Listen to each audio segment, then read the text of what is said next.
que la consigna nuestra tiene que ver con esos libros que nos marcaron, que vamos a que leemos o que nos conectan con una emoción de pibes, ¿no?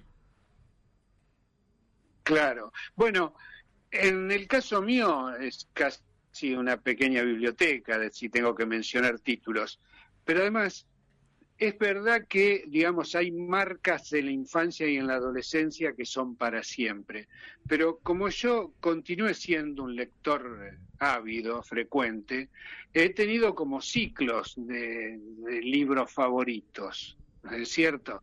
Si Uh-huh. vamos a la infancia, y por supuesto aquellos libros de aventuras, que todos hemos leído, ustedes han nombrado algunos recién, ¿no?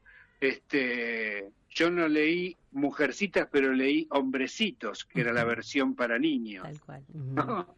Este, y bueno, y así tantos otros, los de siempre, los de Julio Verne, los de Emilio Salgari, que hoy son parangonables a lo que leen los adolescentes de hoy, ¿no? Estas sagas a partir del boom de Harry Potter hace ya una buena cantidad de años en adelante hay lectores adolescentes que consumen mucho la novela de aventuras. También como parte de aventura tendremos que nombrar las distópicas, las de terror, qué sé yo.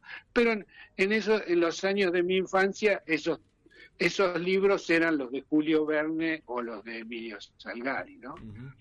Ahora bien, tuve una influencia en la poesía, un impacto en la poesía que me rebotó hace muy poco.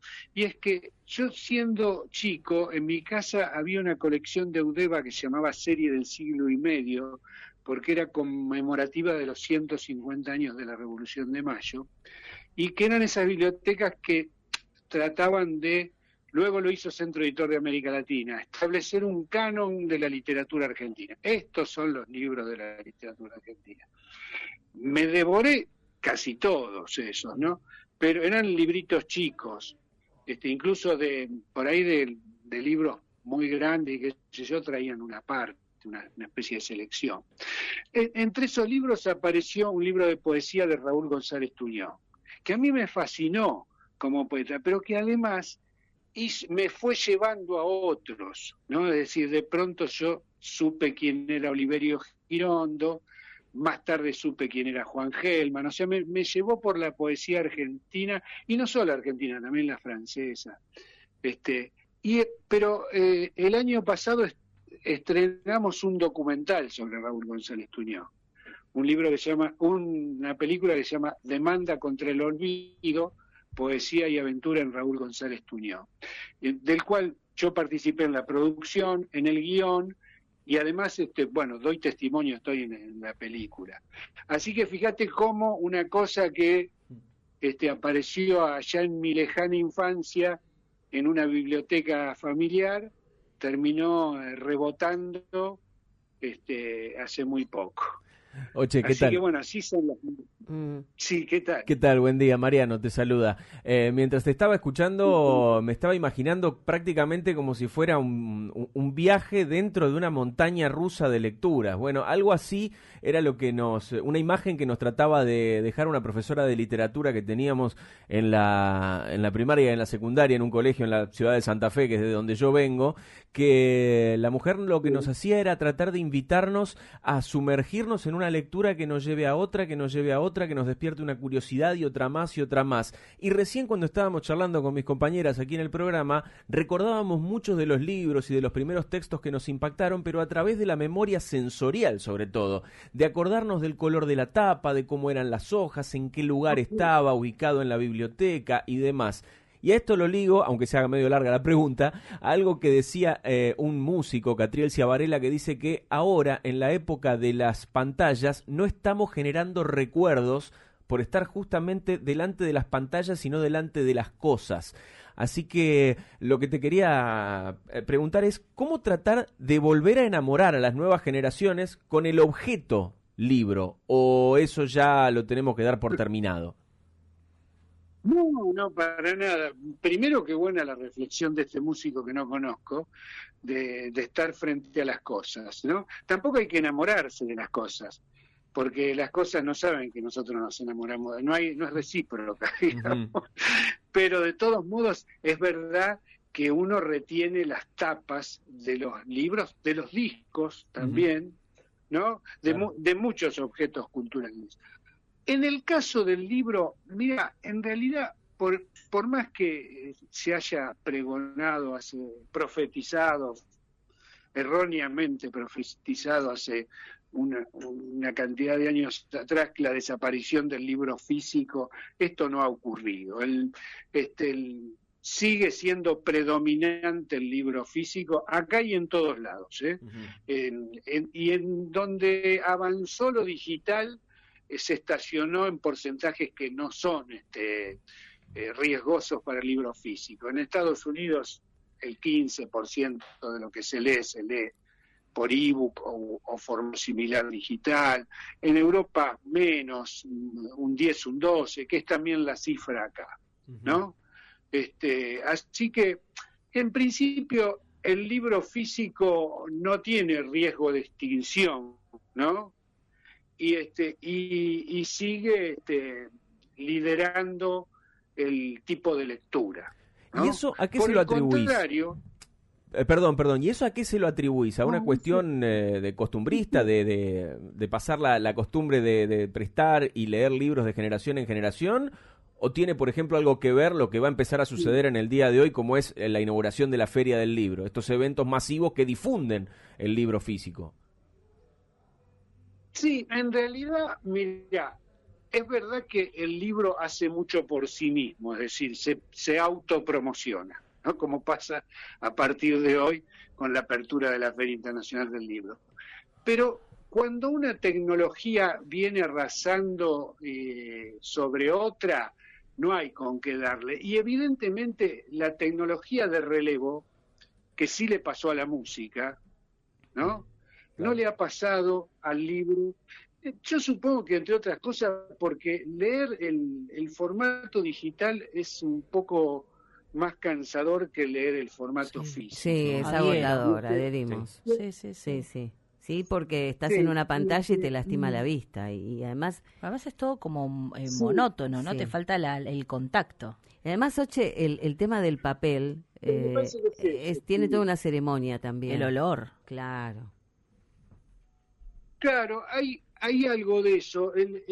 Los ebook mejoraron mucho en cuanto a no producir cansancio.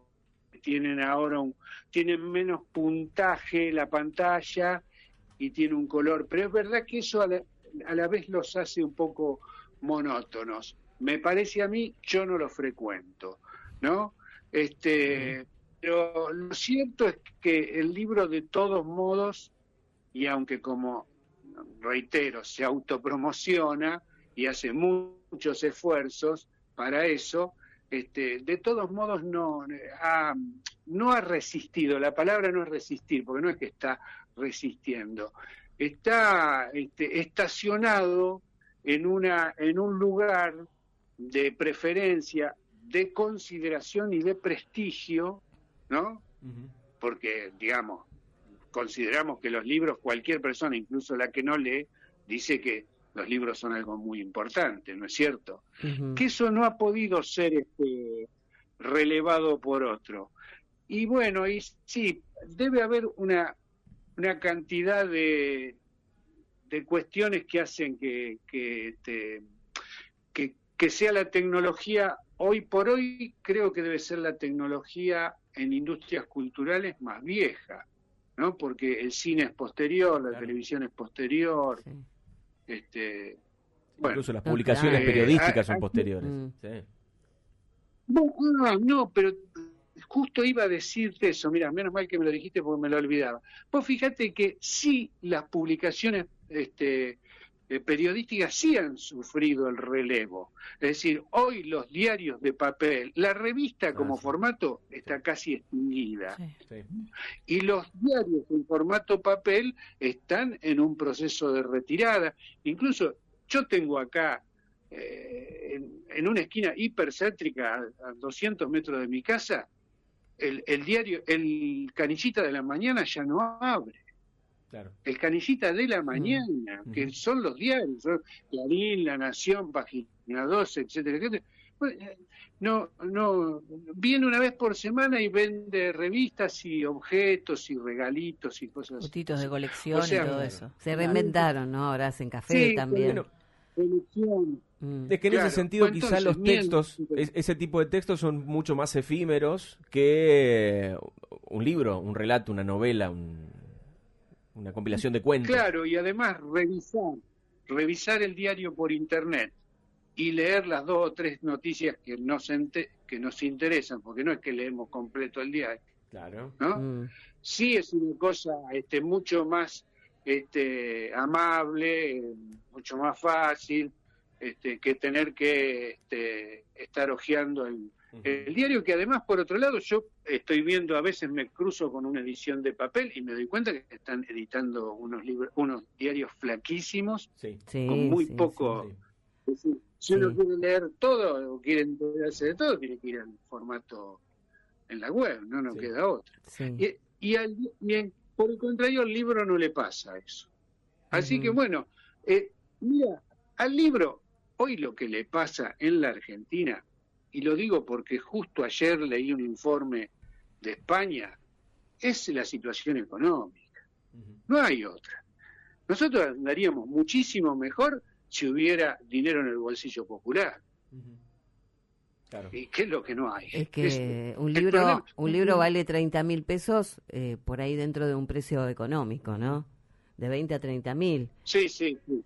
Antes regalábamos libros en los cumpleaños, uno regala un libro, claro. Hoy por ahí la pensás un poquito, depende para quién, por ahí, ¿no? O sea claro. Que la gente no tiene esa plata. Si uno hace la comparativa, uno se asusta, pero si uno hace una comparativa con cualquier otro objeto de consumo, inmediatamente se da cuenta que tampoco es tan caro. Lo que pasa es que inmediatamente hoy estás contenido, tratando de contener tus gastos, y cualquier número con el signo pesos antes te asusta. Eso es así, bueno, ¿qué vamos a hacer? Oche. Es así, pero es el problema. Sí tenemos un problema los creadores, no quiero dejar de decirlo, porque el martes estuve en la mesa de jornadas profesionales, porque como ustedes saben, la feria hoy se inaugura a público, pero desde el martes funciona para los profesionales, y ahí integré una de las 4 mesas que hay en estos días de profesionales cuyo tema es inteligencia artificial. Que ese sí es un tema preocupante para toda la industria, pero especialmente para los que escribimos, ¿no? Tal cual. Oche, Guadalupe te saluda. Te quería preguntar ¿cuál fue tu mirada en los años que estuviste al frente, ¿no? de la Feria Internacional del Libro, que coinciden justamente, no sé, es mi mirada, ¿no? Vos me dirás si estoy en lo correcto, si la compartimos.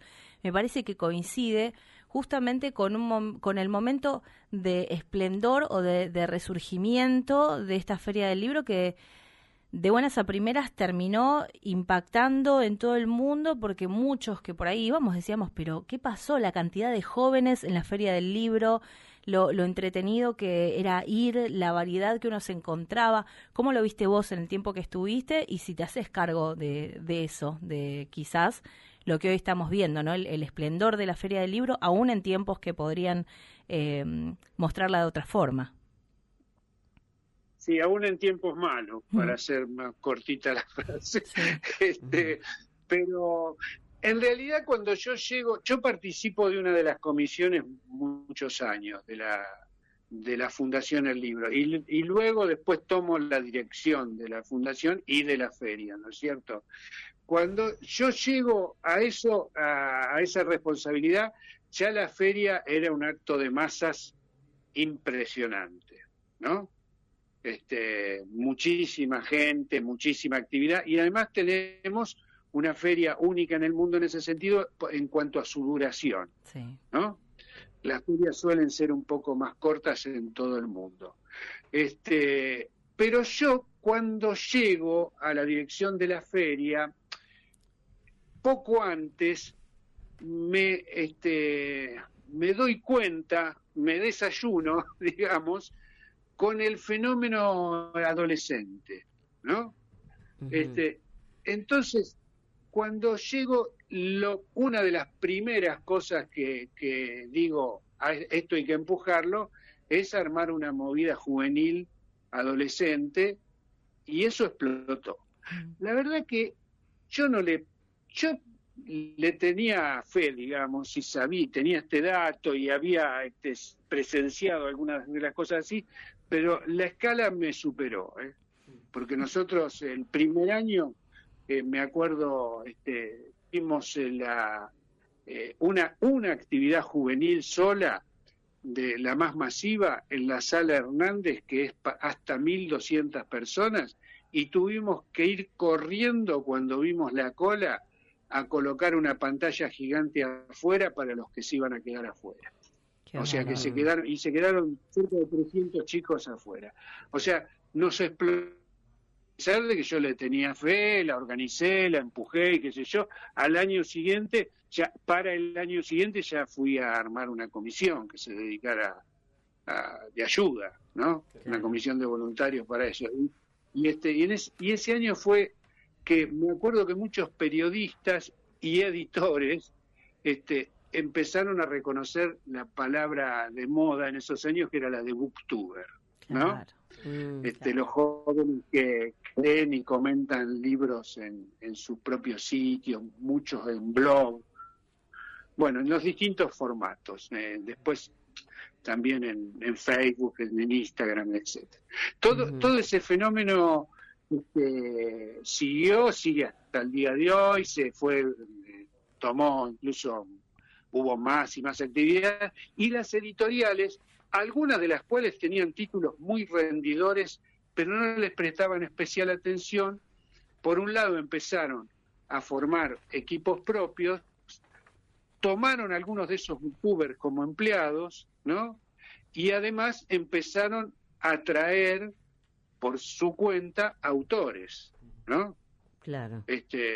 Así que eso fue muy importante. Tengo una responsabilidad en eso que ocurrió y que por suerte continúa. Muy bien, muy bien. Eso, muy bien. Se hizo Noche. cargo, se hizo cargo. Claro, muy bien. Noche, muchísimas gracias por esta charla. Hemos charlado y filosofado acerca de cómo está la actividad literaria en este momento. Esperemos que esto mejore, porque si mejoran los bolsillos argentinos vamos a poder consumir más libros. Esa es la cuestión. No es una cuestión de no interés, sino es una cuestión económica, lamentablemente. Así que te mandamos un abrazo y gracias por esta charla, ¿eh? No, gracias a ustedes por llamar y espero que puedan, como todos nosotros, pasear en estos días por la abundante feria. Ojalá que sí, ojalá que sí. Un abrazo, ¿eh?